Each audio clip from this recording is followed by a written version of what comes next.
Onenson, he claimed, owned a white Fiat Uno, which he had used somehow to cause the accident. His Fiat Uno was later examined by the French police and found to be the one that left white paint on the Mercedes, on the fender of the Mercedes. Onenson died in May 2000 in suspicious circumstances in a car fire, which was ruled as a suicide. But Al-Fayed said that the unusual circumstances of the fire indicated that he was murdered by the security services, although he allowed that perhaps Onenson had just committed suicide out of guilt. Okay. Yeah. Okay. Well, let's keep running with this one because I do like this. I theory a like lot. this, but there's red flags for me or things that I'm like, wait a second. But I know we're going to get to it, so I'm going to hold my tongue. Mm-hmm. This was this was something that was extensively investigated. It's not like he just made these accusations and nobody looked at it. There's the Inquisition, Operation the inquest. Yeah, what was it? Operation Paget? Paget? I thought it was Paget, but I could be wrong. I don't know. Probably. Anyways, I don't know. What? It's one of those million things we mispronounce. Yeah. 850 pages long or something. Rough, I think it's 832 pages. I think we all read parts of it at least. Parts of it, yeah. I actually, I got to tell you, I read hundreds of pages of that, and I didn't finish it by a long ways, but I read a lot of it. But this was one of the things they investigated in that, isn't it? This claim? Yeah. They That's how his section was so long. He copy-pasted. Right. Yeah. Yeah, exactly. They had a whole chapter on the whole MI6 royal family accusation. There were other accusations that were also kind of suspicious. There was a guy in the British Embassy named Richard Spearman who apparently was supposedly MI6, and he showed up in Paris just like a few days before the accident, coincidentally speaking. Another guy named Nicholas Langman, also with MI6 supposedly in the Paris Embassy, arrived in Paris, he said, a week before the accident and left a week after. This is Mohammed Al-Fayed said this. That's just what he said. Although some versions of this say that he actually arrived a couple of years earlier, and he was on a 4-year posting, and then he was pulled out like a week after the murders, which is like unprecedented because when you post somebody to a country, they have to go through all kinds of training specific to that country. They have to go through language training and all kinds of stuff. There's a big investment. Yeah. So if you pull somebody out 2 years into their 4-year posting, that's a huge loss. Yeah. That's right. Yeah. So how to explain that Nicholas Langman was suddenly jerked back to London just like a week after? So there were also 2 British photographers present at the Ritz on that night. They both were overheard to be speaking English. Nobody had seen them before, and the paparazzi all knew each other. Right. Everybody knew everybody else. Oh yeah. So these guys were strangers. Yeah, you're always hanging out at the same places. You're going to get to know each other. Oh yeah, and so these 2 strangers were hanging out there. Well, what's that all about? Well, maybe because there's a foreigner. Maybe because there's a big crowd, and people are saying, "Hey, Princess Di is here." Maybe. No, well, that's crazy talk. Yeah. Crazy insanity. So almost all these claims originated with a guy named Richard Tomlinson, who was an MI6 officer from apparently 1991 to 1995, when he was dismissed under, quote, acrimonious circumstances, unquote. I don't know what that means, but okay. Yeah, apparently, it was not a good term. So a dishonorable discharge? Yeah, okay. Kind of like that. They didn't like him. Yeah. Tomlinson published a book about his time in the Special Service in 2001, which was called The Big Breach. In the book, he details an encounter with a coworker. This coworker says one day, "Hey, take a look at this memo. Tell me what you think." The memo outlines basically 3 ways to kill Slobodan Milosevic, who we've all heard of. If you haven't, do a Google on him. The memo basically was about half in just justifying the assassination of Slobodan. Like you'd have to. Yeah, exactly. And then the rest of it was like kind of a how-to. How do we do this? And so... There was one, yeah. Bullet point number 1. Yeah, bullet point 1. PowerPoint presentation 1. One would be that... Special Service commandos just assassinate him directly. Yeah, sniper rifle. Yeah. Sure. Another one, option 2, is that Special Service recruits local militiamen to do it, which is kind of a nice way to do it. Clean, nice. Yeah. And third one was as Special Service does it, but instead of using guns, they just kill him by causing his limo to crash. And the specific plan in this case was by using a blinding flash to blind his limo driver, preferably in a tunnel. Oh, that's right. That's why I was being an idiot earlier and thinking that this was a real thing. This is a big story. It is. I'm sorry. There are a lot of loose ends to tie together. A lot of details here. But when Tomlinson first heard about the circumstances of Dye's car crash, and he heard about that blinding flash, his memory was jolted, and he suddenly went back to 92 when he saw this memo. Convenient. All of these details about this plot were in his book that he published in 2001. He also talked about how in 1992 he was working on an operation to recover weapons. And this actually, I'm not sure if this was in his book or not, but this is some information that he passed along to Muhammad al-Fayed. He was working on an operation in 92 to recover high-tech weapons from the former Soviet Union. And by the way, this operation was found to have actually existed, so he wasn't completely lying about this stuff. This guy was full of hot air at times, but not everything was bogus. Not everything was bogus. That's so hard. That's like more frustrating to me than anything else, because it's like, well, some of what you're saying is true, and it makes sense that people would try and cover up the other stuff that you're saying. So is it true, or are you making it up? But that's the thing of, is he really a spy gone rogue and been kicked out? Or is he actually, his mission is a plant to do these other things, to spin these other lies? That's the total deep cover. Really deep cover? Or are you just a jerk who lost his job and is spouting off? Yeah, there's more interesting stuff about this, right? Oh yeah, definitely. Yeah, this guy's not done. Nope. Yeah, oh no. He's put out a lot of stuff, and almost everything, like I said, that Muhammad came up with, he got from this guy. Anyway, back to that operation in the former Soviet Union. It was in collaboration with a big-time arms dealer, who, maybe that was Adnan Khashoggi, I don't know. But who turns out he was in frequent contact with none other than Muhammad al-Fayed. So there you go. Yeah, I know.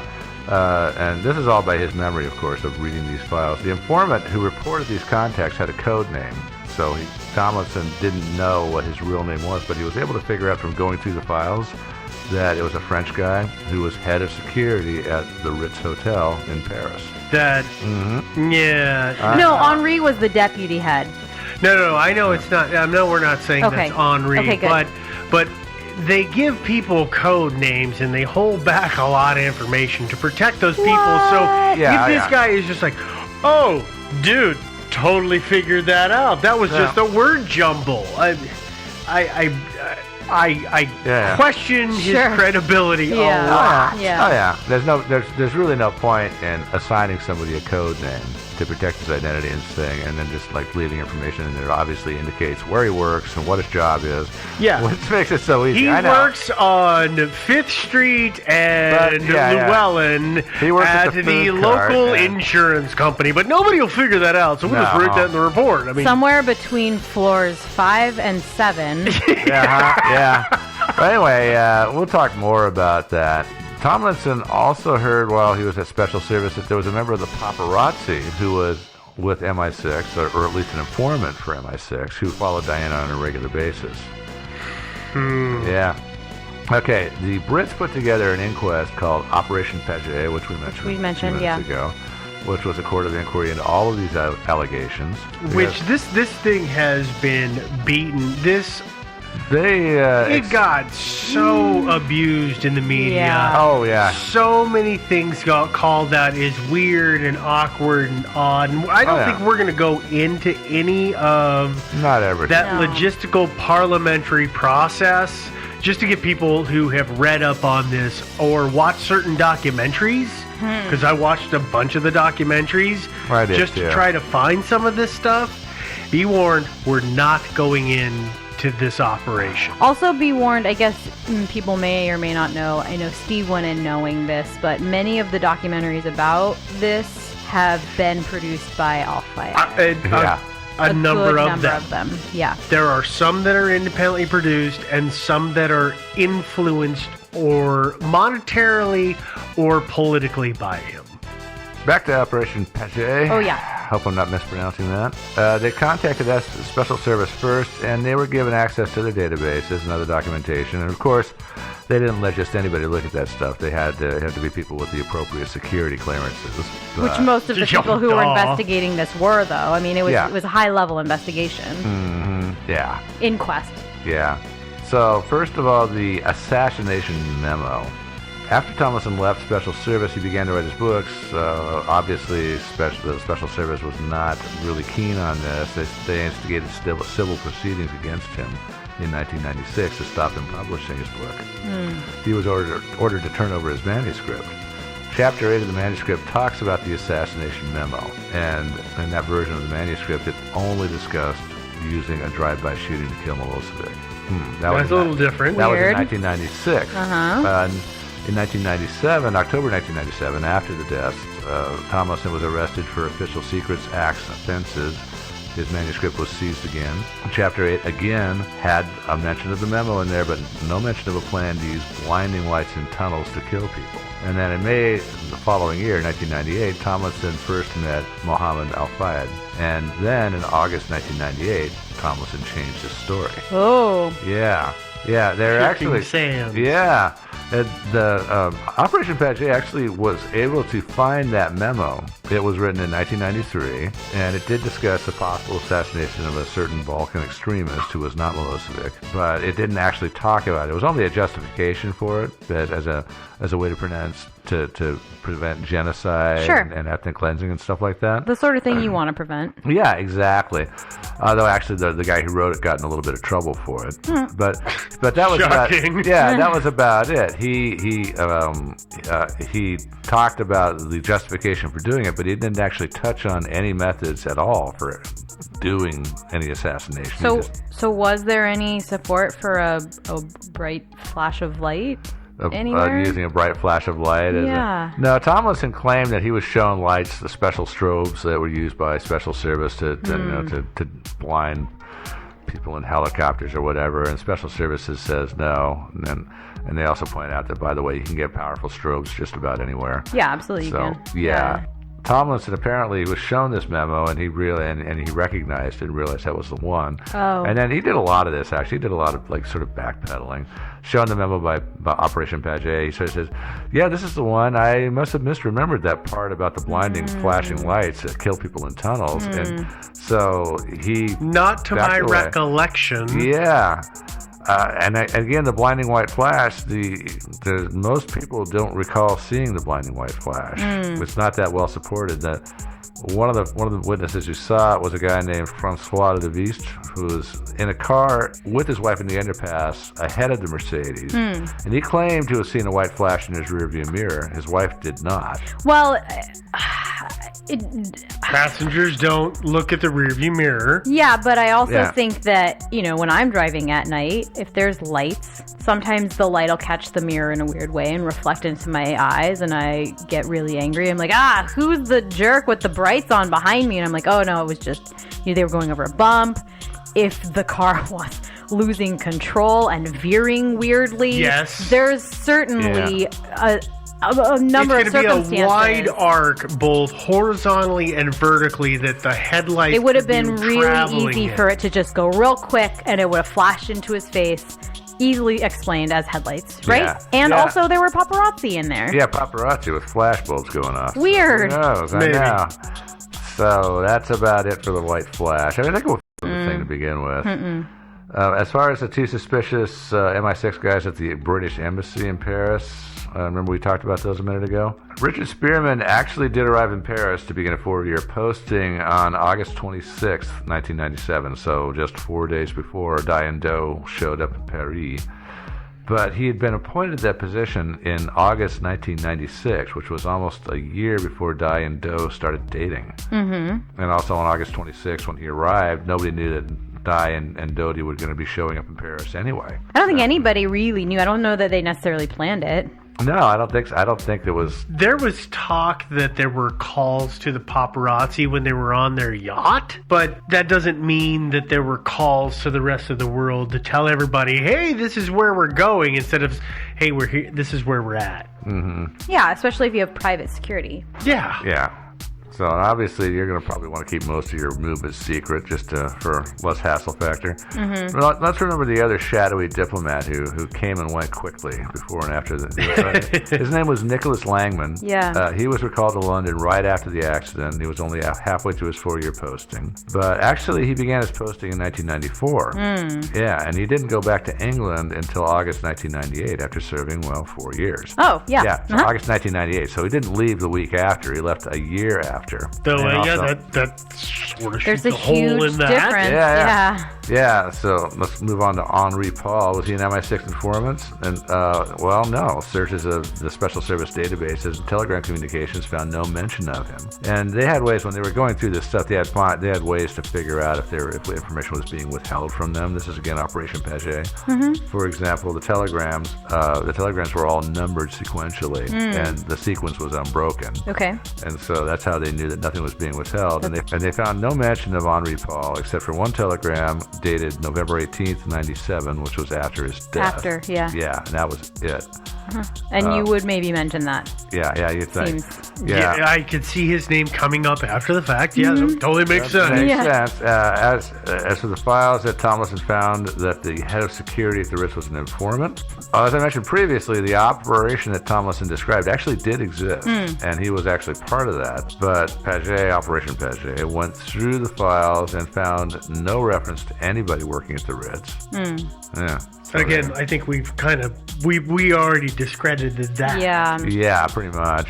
So how about James Ondenson, the photographer, the paparazzi? Although, I should say out of fairness that Ondenson was not a full-time paparazzi. He actually did. He moonlighted. He did all kinds of stuff. Yeah, paparazzo. You're right. I'm sorry. Forgive me. Yeah. But he did like to go down, in August, he would go down to the south of France and hang out there because there was money to be made taking pictures of celebrities. Also, not a bad place to hang out. No, not at all. Did James Ondenson work for the Special Service? Did he? I don't know. Did he use his white Fiat Uno to cause the crash? Did he have a white Fiat Uno? As a matter of fact, he did. Okay. Yeah, turns out. All right. Was he murdered by the Special Service? I mean, it's suspicious. Because he died in suspicious circumstances. Also, Ondenson worked for a photography agency called SIPA. A cyber press agency based in Paris, which was raided by masked gunmen several weeks after his death, and they took away all of his electronic equipment, laptops and stuff like that. And the French police, to top it off, didn't investigate the raid at all. Oh. Yeah, what's up with that? That is a little weird. Yeah, it's all very suspicious. Fairness. This is all good, again, stuff put out there by Mohammed Al-Fayed. Oh, okay. Yeah. We're still, I was gonna say, wait, we need to warn people. Joe is just flipped back into purported theory section. One of 175 possible theories. This is 1001 Arabian Nights. We jump back into. This is what's being said, but we'll talk about the truth or not of it. Operation Paget looked into Ondenson, and at first of all, they went to the database at Special Service and found nothing. Nothing in the files. He lived on a farm with his kids and his wife in Lignas. It looks like it's spelled like Lignieres, but it's actually pronounced Lignas. Yeah, because it's French. Yeah, it's French. It's 177 miles south of Paris, as the crow flies. He returned from the south of France to the family farm on August 28th, according to his diary and also according to what his wife said. And then on the 30th, he was at home and went to bed early because he had to get up early to catch a flight to Corsica for a photography assignment. His wife documented this. She corroborated it. He had to drive up to Orly Airport.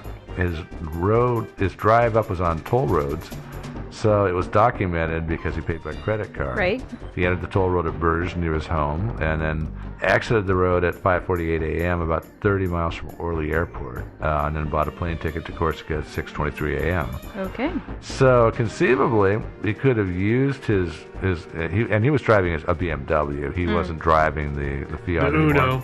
Yeah, the Uno was in bad shape, actually. Yeah, I was going to say, the Uno was a hunk of junk. Yeah, I heard it was like undrivable. Yeah, pretty much. It was a garbage car. Yeah. Yeah, so he could have, conceivably driven it up to Paris, caused the wreck, driven back down all the way to home, picked up his Beamer, and then driven back north again. That'd make for a long night. Also, his wife would have been a really, really heavy sleeper. Yeah, would have had to. Or lying.